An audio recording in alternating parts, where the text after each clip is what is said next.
and welcome to the Illinois Realtors Weekly Podcast, keeping you up to date with all the latest news in the realtor world. My name is Tom Benedetto, Director of Local Advocacy at Illinois Realtors. Hey, I'm Gideon Bluestein, and I'm Senior Director of Advocacy Programs at Illinois Realtors.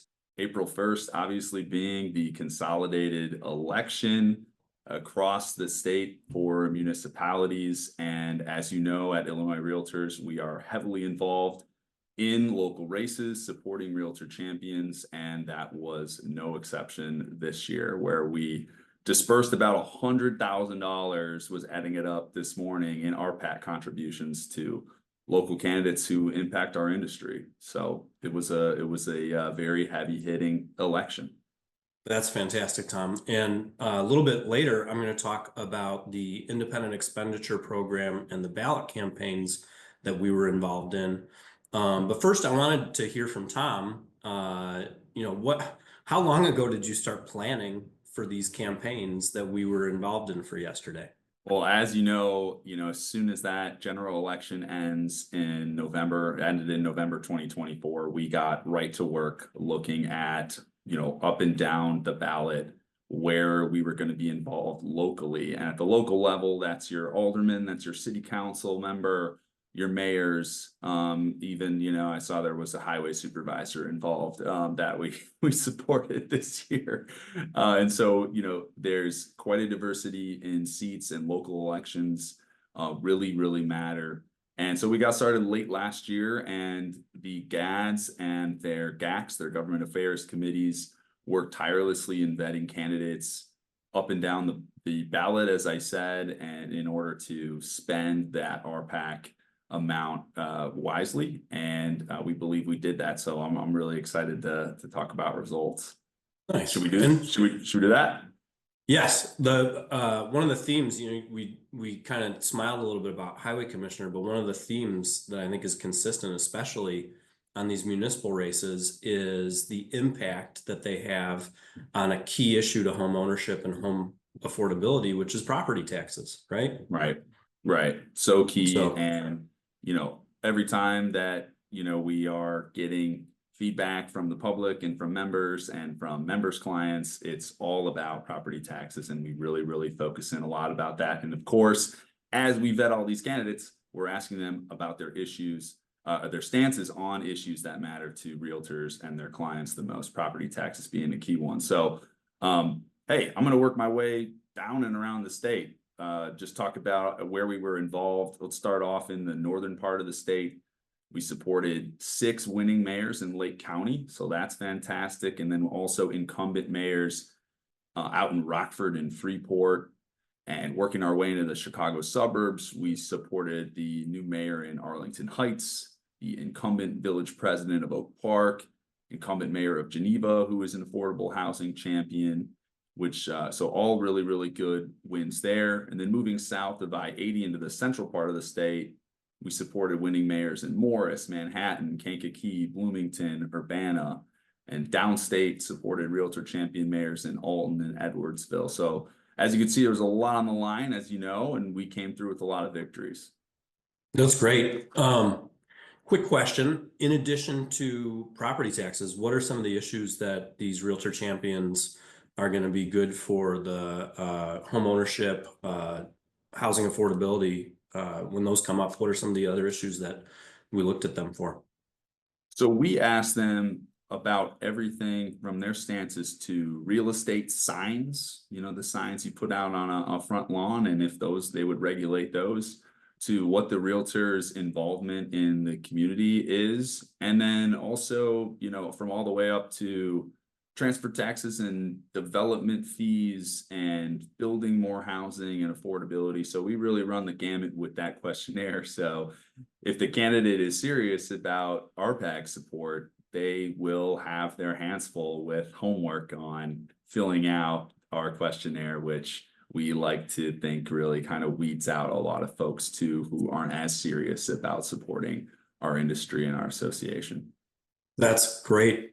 Now, what stands out in those issues that you described really, to me, talks about bringing more housing to the market, right? New housing, existing housing, making sure that there's enough inventory out there so that people that want to become homeowners have access to that, and people that want affordable places even to rent, basically that everybody has access to quality housing that they can afford.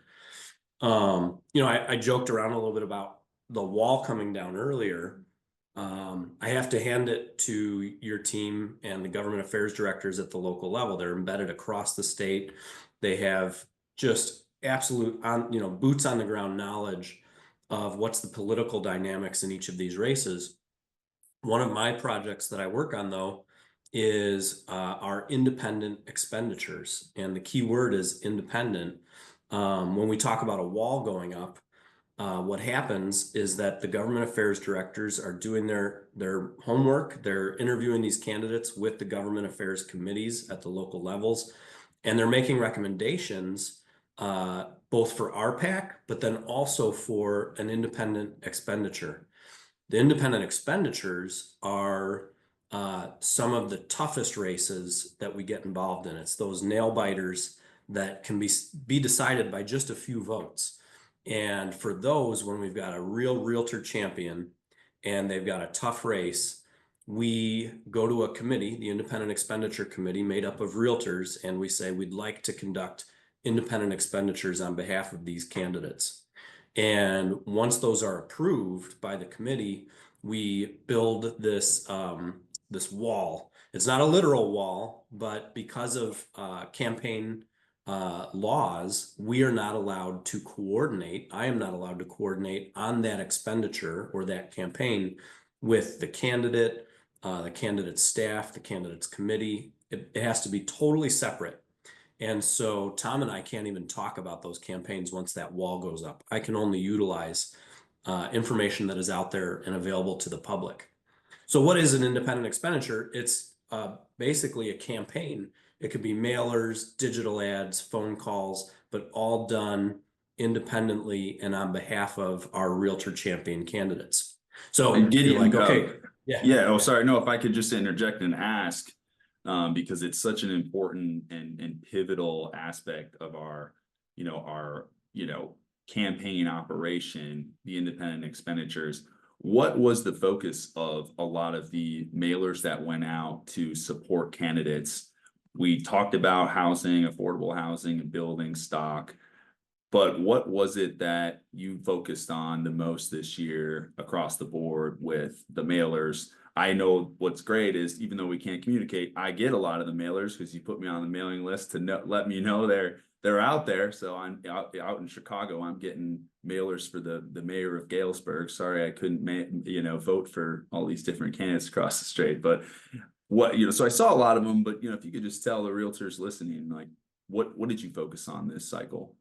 Well, we really stick to fundamentals, things that matter to homeowners, individuals, families, when they're around the kitchen table thinking about what are those kitchen table issues. So first and foremost, it's housing affordability, whether that's, in a specific area, bringing more housing so that costs can come down. Or maybe it's property taxes in a certain area where we've got a candidate that has pledged to hold the line on property taxes, or has a track record of trying to dial back some and still deliver goods and services. The other couple of issues have to do with, again, those bread and butter issues, things like infrastructure, meaning, potholes in roads, things that I think of as quality of life that can impact housing values and quality of life in a neighborhood. And then finally, just overall affordability, cost of living. We know that's been an important topic for a lot of people across the state. And so if a candidate has a track record or has pledges to do things such as eliminating a grocery tax for their local area, we will try to highlight that for voters to understand. I think what's great too is we're so focused on the campaign cycle, and obviously yesterday being election day, April 1st. But what the benefit is to the independent expenditure program is that we are really making the conversation about housing and responsible development. And that's a lot of the work that the IE program does. So I commend you for that. I think there were a lot of conversations started on the campaign trail just because those mailers went out. So, and That's how fantastic. about Great to hear. yeah, and how about in East Moline? What's going on there? What happened there? Yeah, so separate from our independent expenditure campaigns, we conduct ballot campaigns. So these don't have to do with candidates for office. They have to do with questions that are on the ballot. Oftentimes voters see them all the way at the bottom and they're like, I have no idea what this question is about. So the two that we focused on, one is the city of Champaign Township was proposing a property tax increase.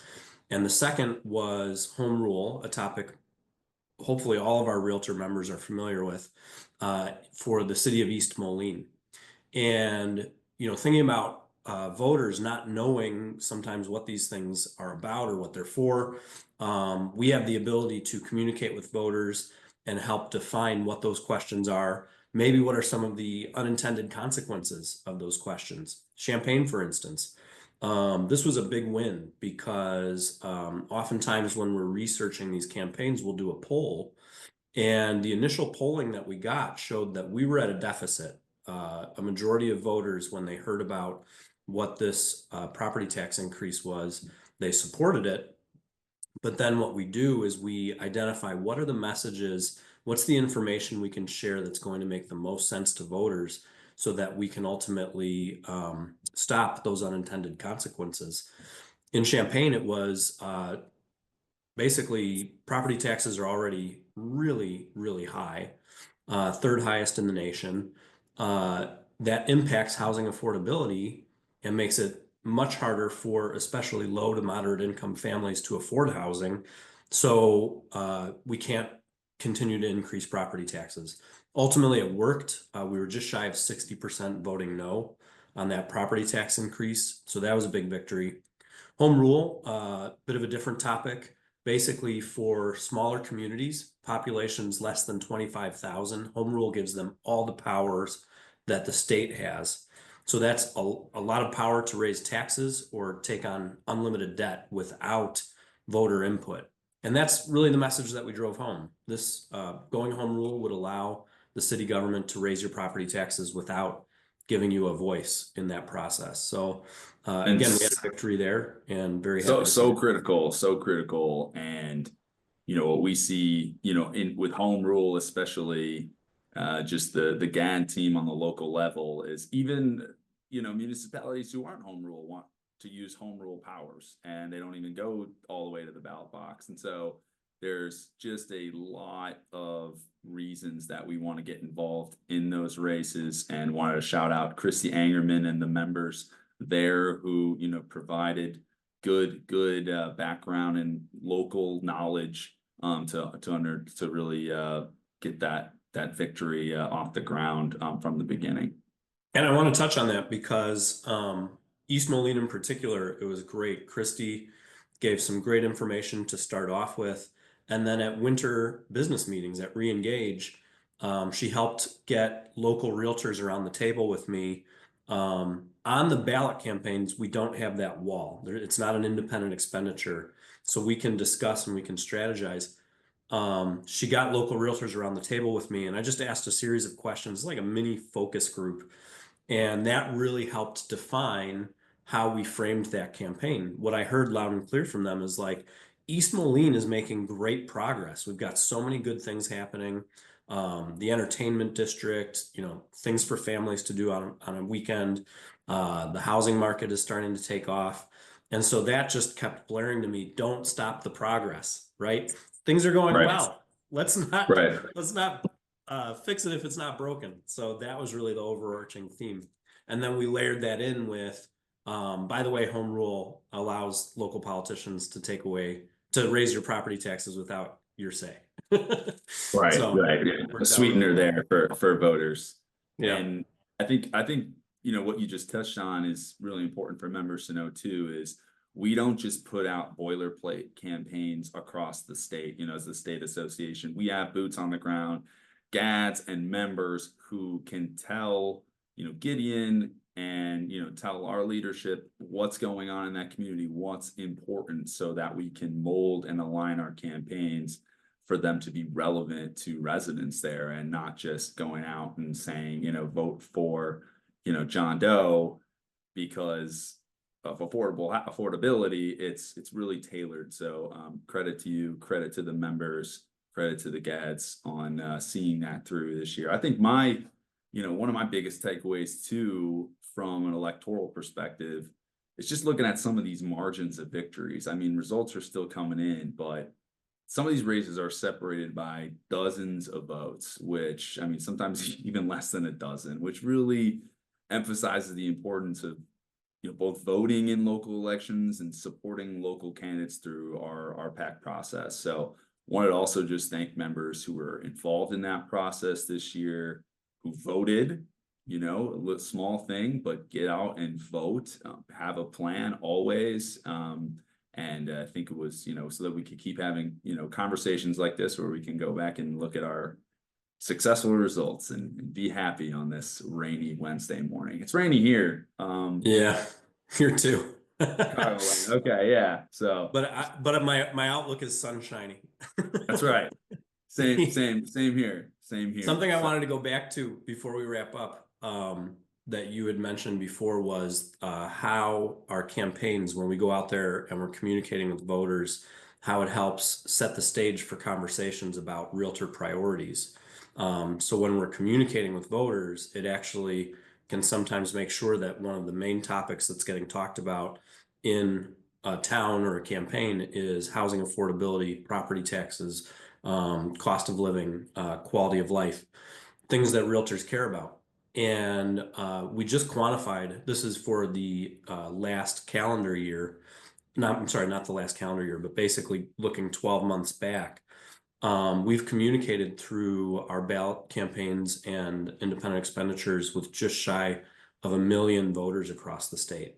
So wow, that's realtor priorities being sent out to a target audience, and it changes for different campaigns. So that's just going to keep, as we go into the future, more and more voters hearing from us about those realtor priorities. So any final thoughts you want to offer, Tom?